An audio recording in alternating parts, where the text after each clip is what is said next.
नमस्कार दोस्तों, स्वागत है आपका आपके अपने YouTube चैनल BK2 साइंस में। आज हम आपके लिए लेकर आए हैं क्लास 8th साइंस NCERT का चैप्टर नंबर 10, जो कि है reaching the age of adolescence, यानी कि किशोर अवस्था में पहुंचने पर। ठीक है, इसी चैप्टर में हम समझने वाले हैं कि जब हम किशोर अवस्था में पहुंच जाते हैं तो हमारे बॉडी में, ठीक है, हमारी फिजिकल स्टेट में क्या क्या बदलाव आते हैं, यही हम पूरा डिटेल में लाइन बाय लाइन एकदम अच्छे से समझने वाले हैं। तो चलिए दोस्तों, बिना टाइम वेस्ट किए एक्सप्लेन करना स्टार्ट करते हैं। इस देखिए, चैप्टर का नाम है reaching the age of adolescence, यानी कि किशोर अवस्था में पहुंचना है। ठीक है, जब हमारी किशोर अवस्था में हम एंटर कर जाते हैं, जब क्या क्या बदलाव होने लगते हैं हमारी बॉडी में, यही हम समझने वाले हैं। In the previous chapter you have learn how animal reproduce. Last chapter में आपने पढ़ा, पिछले चैप्टर में, कि जो एनिमल्स होते हैं वो कैसे रिप्रोड्यूस करते हैं, यानी कि जो उनकी जनन प्रक्रिया है उसे वो किस प्रकार करते हैं, ये हमने पिछले चैप्टरों में पढ़ा। It is only after growing up a certain age that human being and many other animal can reproduce। यानी कि इसकी भी एक सर्टेन एज होती है, जब हम इसमें पहुंच जाते हैं जब ही इंसान और दूसरे जानवर रिप्रोड्यूस कर सकते हैं। Why can human reproduce only after certain age, यानी कि जो ह्यूमन बींग्स हैं, यानी कि इंसान जो हैं, वो क्यों ही कुछ समय के बाद ही रिप्रोड्यूस करना स्टार्ट करते हैं। तो देखिए दोस्तों, क्या क्या हम इस चैप्टर में पढ़ने वाले हैं। इन दिस चैप्टर, इस पाठ में, you will learn about changes, उन बदलावों के बारे में पढ़ोगे, take place in the human body after which person become capable of reproduction.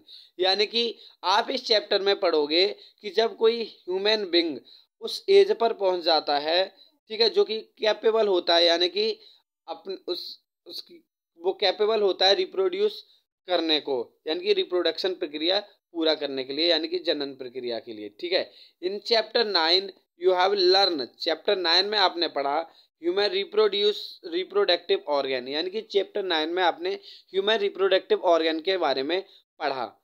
Hair we shall we discuss the role of hormones play a bring about changes। और यहाँ पर हम पढ़ने वाले हैं कि जो हमारी बॉडी में हार्मोन्स होते हैं वो एक बहुत ही महत्वपूर्ण रोल प्ले करते हैं changes that make a child grow into A adult, जिसमें कि एक बच्चा जो है वो एडल्ट में बदल जाता है हार्मोनल चेंजेस के कारण। यही हम इसमें अच्छे से समझने वाले हैं। आगे, एडोलसेंस एज एंड पॉवर्टी, यानी कि हम समझने वाले हैं कि एडोलसेंस एज क्या है और पॉवर्टी क्या है। तो दोस्तों अच्छे से समझेंगे एक एक लाइन बिना टाइम वेस्ट किए। एडोलसेंस यानी कि किशोर अवस्था, ठीक है, पॉवर्टी पहुंचने पर, ठीक है। भूजो बाज सेलिब्रेटिंग हिज 12th बर्थडे, यानी कि भूजो ने अपना 12वां जन्मदिन सेलिब्रेट किया है, मनाया है। आफ्टर हिज फ्रेंड लेफ्ट, जब उसके फ्रेंड चले गए। And Paheli began chatting with their parents, तो पहली उनके पेरेंट्स से बात कर रही थी। Paheli study in the all girls school, ठीक है, Paheli studies in an all girl school. She started laughing, Paheli ने कि जब पहली ने स्टडी की, उनकी साथ वाली लड़कियां सभी लाफिंग करने लगी। She started laughing, she remark that many of भूजोस फ्रेंड, जो बहुत सारे भूजो के फ्रेंड से, whom she met after a year, जो कि उससे एक वर्ष के बाद मिले थे, had suddenly shot, ठीक है, तो वो जल्दी शॉर्ट अप इन हाइट। आपने देखा कि जो फ्रेंड एक वर्ष के बाद मिले उनकी हाइट काफ़ी ज़्यादा बड़ी हो गई थी। Some of them were looking very funny with a hairy line above their lips, ठीक है, तो कुछ बहुत सी ज़्यादा उनके लुकिंग में, यानी कि उनके आकार में, उनकी बनावट में बदलाव आ गए थे। ठीक है, हेयरी लाइन दिख रही थी उनके लिप्स पर। ठीक है, her mother explain that boy had grown up, और फिर उसकी माँ ने समझाया कि जो बॉय हैं वो बड़े हो गए। Growth begin from day one day, ठीक है, डे, ठीक है, जिस समय से वो जन्म लेते हैं उस समय से बढ़ते रहते हैं। But upon crossing the age of 10 और 11, लेकिन जब हम 10 और 11 वर्ष के टाइम को क्रॉस कर लेते हैं, देयर इज एन सडन सब स्पॉट इन ग्रोथ, तो हमारी वृद्धि में अचानक ग्रोथ होने लगती है, हमारी बॉडी में एकदम से ग्रोथ की जो स्पीड है वो बढ़ जाती है। विच बिकेम नोटिसेबल, जिसे कि हम नोटिस कर सकते हैं। The changes taking place in the body are part of growing up, यानी कि जो बदलाव हमारी बॉडीज में होते हैं जिन्हें हम देख सकते हैं, ठीक है, वही क्या है, ग्रोइंग अप है। दे इंडिकेट दैट, वो ये इंडिकेट करते हैं, यू आर, कि तुम, ग्रोइंग अप यानी कि तुम बड़े हो रहे हो, इज ए नेचुरल प्रोसेस, जो कि एक प्राकृतिक प्रक्रिया है। द पीरियड ऑफ लाइफ, यानी कि लाइफ का वह समय, when the body undergoes changes, यानी कि जब हमारे शरीर में बदलाव होते हैं, leading to a reproductive maturity, यानी कि जब हमारे शरीर में रिप्रोडक्टिव मैच्योरिटी आती है, उसी को हम एडोलसेंस कहते हैं, यानी कि हमारी बॉडी का बढ़ना और उसमें रिप्रोडक्टिव मैच्योरिटी आ जाना ही एडोलसेंस कहलाता है। दोस्तों आशा करता हूँ आपको एडोलसेंस नाम का शब्द अच्छे से समझ में आ गया होगा, जिसका हिंदी अर्थ होता है किशोर अवस्था। आगे देखिएगा दोस्तों, adolescence begin around the age of 11, last for 18 और 19 ऑफ द एज, यानी कि जो एडोलसेंस एज स्टार्ट होनी होती है, वो 11 से स्टार्ट होती है और 18-19 तक एंड होती है। Since this period cover the एसेंसी टू 18 और 19 ऑफ द ईयर, यानी कि 11 हमारी जो 13 से स्टार्ट होती है एडोलसेंस एज और 19 पे जाके एंड हो जाती है किशोर अवस्था। आगे एडोलसेंस आर आल्सो कॉल्ड टीनेजर्सी, ठीक है, टीनेजर्सी, ठीक है, टीनेजर्सी भी कहते हैं। एडोलसेंस एज को हम टीनेजर्सी भी कहते हैं, टीनेजर्सी भी कहते हैं। इन गर्ल्स एडोलसेंस में begin a year 2 year early, यानी कि जो गर्ल्स में एडोलसेंस है वो 2 साल पहले ही स्टार्ट हो जाती है। इन गर्ल्स, लड़कियों में, एडोलसेंस में बिगेन ए ईयर और 2 ईयर अर्लियर, यानी कि गर्ल्स में ये प्रक्रिया 1 वर्ष या 1 वर्ष से पहले स्टार्ट हो जाती है।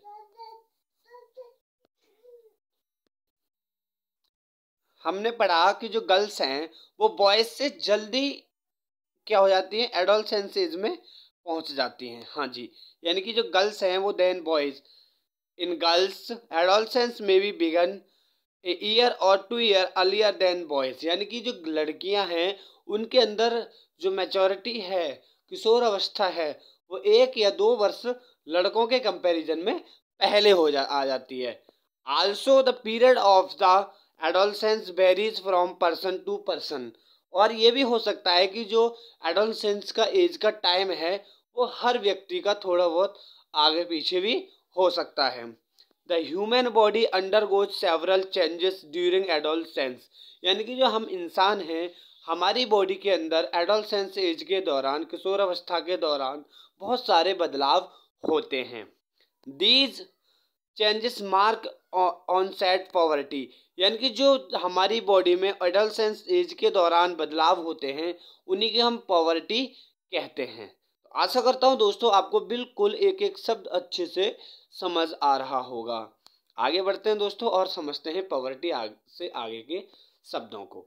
The most important change which mark poverty is that boys and girls become capable of reproduction, यानी कि पॉवर्टी के दौरान सबसे ज़्यादा महत्वपूर्ण जो बदलाव है वो है कि वो बॉयज़ और गर्ल्स कैपेबल हो जाते हैं रिप्रोडक्शन करने के लिए, यानी कि वो पॉवर्टी एज में पहुंचने के बाद रिप्रोडक्शन कर सकते हैं, यानी कि इस कैपेबल वो हो जाते हैं। Poverty and when adolescence reach reproductive maturity, यानी कि ये जो बदलाव होने स्टार्ट होते हैं एडोलसेंस एज में, जब कोई व्यक्ति मैच्योर हो जाता है तो वो एंड हो जाती है, यानी कि उसकी बॉडी में फिर ज़्यादा बदलाव कुछ और देखने को नहीं मिलते 18 एज ईयर के बाद में। आगे बढ़ते हैं दोस्तों और समझते हैं चेंजेस एट द पॉवर्टी, यानी कि पॉवर्टी के दौरान, पॉवर्टी के दौरान हमारी बॉडी में क्या क्या बदलाव होते हैं ये भी पूरा अच्छे से समझ लेते हैं। चेंजेस मीन्स बदलाव एट पॉवर्टी, यानी कि पॉवर्टी के दौरान हमारी बॉडी में क्या क्या बदलाव होते हैं वो देखते हैं। इंक्रीज इन हाइट, यानी कि जो हाइट है हमारी, यानी कि हमारी लंबाई बढ़ती है। The most conspicuous changes during puberty is the sudden increase in height. सबसे ज़्यादा कॉन्सिपिक्यूस जो चेंज है वो है हमारी बॉडी में अचानक से बहुत तेजी से वृद्धि होना। At this time long bones that is the bones of the arm and legs elongate the mark make a person tall, यानी कि इस दौरान हमारी बॉडी की जो हड्डियां हैं वो काफ़ी लंबी हो जाती हैं, हाथ और पैरों की, और व्यक्ति की लंबाई काफ़ी तेजी से बढ़ती है। आगे चलते हैं और समझते हैं अच्छे से। चलिए एक एक्टिविटी है, इसे भी ज़रा समझ ही लेते हैं। एक्टिविटी 10.1 चलिएगा। The following chart giving average rate of growth in height boys and girls with age, यानी कि जो साथ में चार्ट दिया गया है इसमें लड़के और लड़कियों की एज के साथ साथ जो हाइट बढ़ती है उसे दर्शाया गया है। This figure in the column 1 and 2, ये जो फिगर है कॉलम 1 और 2 में, give the percentage of height of a person has reach at the age, यानी कि एक व्यक्ति की ये हाइट दे रखी है इसमें जब वो किसी एज पर पहुंचता है। गिव इन द कॉलम 1 में दिया। For example by the age 11 a boy has reach 18 centimetre 81% of a probable full height, यानी कि 11 वर्ष की उम्र जो एज है उसकी लगभग 81% तक हाइट बढ़ जाती है। आगे बढ़ते हैं दोस्तों। While a girl has reach 88%, यानी कि जो कोई लड़की होती है उसकी भी हाइट 11 वर्ष की एज तक 88%, यानी कि 88% हाइट जो है वो बढ़ जाती है ऑफ हर फुल हाइट। ठीक है, this figure are only representative and there may be individual variation, यानी कि एक फिगर केवल एक मानक है, यानी कि इससे भी थोड़ा आगे पीछे वेरिएशन आपको देखने को मिल सकता है। Use of table for your friend and work how to they tall and they are likely to be, find out who is likely to. ठीक है, अब इसी टेबल का कंपैरिजन अपने दोस्तों के साथ करिए और समझिएगा कि वो वाकई में इसके अनुसार बड़े हैं या नहीं। यानी कि अगर 8 ईयर का कोई बॉय है तो उसकी 72% हाइट बढ़ जाती है। ठीक है, और इसकी गर्ल्स की 77, 9 ईयर में 75% बॉयज़ की, गर्ल्स की 81%। इतनी हाइट हो जानी चाहिए आपको इस एज में जाकर। 10% जो 10 ईयर के जो बॉयज़ हैं उनकी 78% तक हो जाती है और गर्ल्स की 84% तक हो जाती है। आगे देखिएगा, समझते हैं। और अगला है हमारा 13 ईयर में क्या होता है 88% और गर्ल्स की 95% बढ़ जाती है। 18 ईयर में हमारी 100% हाइट बढ़ जाती है, यानी कि मोस्टली ज़्यादातर ये कहा जाता है कि हमारी हाइट जो है वो 18 ईयर तक ही बढ़ती है, उसके बाद ग्रो ज़्यादा स्पीड से नहीं करती और हो सकता है हाइट में कोई ग्रोथ देखने को भी ना मिले। तो दोस्तों आशा करता हूँ आपको टेबल अच्छे से समझ में आई होगी। आगे देखते हैं calculation of full height centimetre, यानी कि प्रेजेंट हाइट क्या है आपकी upon full height at this percent, यानी कि दिस एज, यानी कि एट प्रेजेंट हाइट क्या है और पूरी परसेंटेज हाइट क्या है इनटू 100 कर दिए जाते हैं। एग्जाम्पल समझिए, जैसे कि a boy 9 year and 120 centimetre tall, यानी कि एक बच्चा जो कि 9 वर्ष का है और जो कि 120 सेंटीमीटर लंबा है। ठीक है, at the end of growth period he likely to be, तो ग्रोथ पीरियड के एंड पर कितना होगा, यानी कि 120/75 into 100 is equal to 160 centimetre tall, यानी कि वो कितना 160 सेंटीमीटर तक बढ़ सकता है। ओके, तो आशा करता हूँ आपको ये चीज़ अच्छे से समझ में आई होगी। आगे देखते हैं और इसे भी समझ लेते हैं। देखिए, initially girls grow faster than boys, तो आपने देखा कि जो गर्ल्स हैं यानी कि जो लड़कियां हैं वो लड़कों के कंपैरिजन में तेज़ी से वृद्धि करती हैं। But by about 18 year of age, लेकिन जब क्या होता है जब उनकी एज 18 वर्ष हो जाती है, both reach their maximum height, तो दोनों लड़का और लड़की अपनी मैक्सिमम हाइट पर पहुंच जाते हैं। The rate of grow in height varies in different individual, और ये भी हो सकता है उनकी हाइट जो बढ़ रही है वो हर इंडिविजुअल की अपनी डिफरेंस हो सकती है। Some of may grow suddenly at puberty and then slow down, यानी कि कुछ बच्चे क्या होते हैं पॉवर्टी एज में काफ़ी तेज़ी से बढ़ते हैं और उसके बाद स्लो डाउन हो जाती है। वाइल अदर में ग्रो ग्रेजुअली, और कुछ काफ़ी लंबे समय तक भी ग्रो करते रहते हैं। आगे देखते हैं दोस्तों। हाँ जी, there are no need for पहेली टू वरीज, यानी कि इसलिए पहेली को दुखी होने की कोई बात नहीं है। All the part of body do not grow at the same rate, यानी कि बॉडी के जो पार्ट हैं वो एक रेट से सभी के एक साथ ग्रो नहीं करते। समटाइम द आर्म, लेग्स और hand and feet of adolescent look over size, यानी कि एडोलसेंट एज में जो हमारे हाथ पैर हैं और हमारी बॉडी है वो एडोलसेंस एज में काफ़ी तेज़ी से ग्रो करती हुई दिखाई देती है। And out of proportion with the body, यानी कि बॉडी जिस रेट से आपकी पहले बढ़ रही थी उससे काफ़ी तेज स्पीड हो जाती है। But soon the other part catch up and result the proportionate body, यानी कि उसके बाद फिर सभी पार्ट समान स्पीड से बढ़ना शुरू हो जाते हैं। You must have notice that, आपने ये भी नोटिस किया होगा, an individual is more or less similar that of the some family member, यानी कि आपने देखा कुछ जो इंडिविजुअल्स हैं वो कुछ तो अपने फैमिली के जैसे दिखाई देते हैं और पर कुछ जो हैं वो उनसे काफ़ी डिफरेंट यानी कि अलग भी दिखाई देते हैं।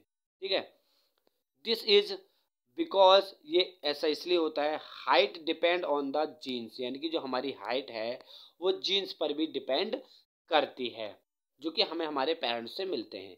इनहेरिट फ्रॉम पेरेंट्स, ठीक है, जो कि हमें हमारे माता पिता से मिलते हैं। It is however very important to eat the right kind of food during this growth of year, इसलिए हमें याद रखना चाहिए कि हमें सही मात्रा में सही भोजन का उपयोग करना चाहिए एडोलसेंस एज के दौरान।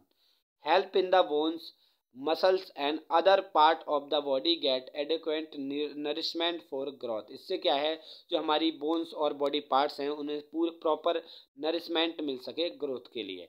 You will find nutritional need of the adolescence discuss later in the lesson, ठीक है, आप अगले चैप्टरों में ये भी देखेंगे कि हमारी बॉडी को कौन कौन से न्यूट्रिशनल नीड होती है एडोलसेंस के दौरान, जिससे कि हम अगले के पार्ट में आगे की चैप्टर्स में कवर करेंगे। तो दोस्तों आज की वीडियो में इतना ही, आशा करता हूँ आपको चैप्टर अच्छे से समझ आया होगा। आगे का पार्ट नंबर 2 हम जल्दी ही लेकर आएंगे। आज के लिए इतना ही, धन्यवाद।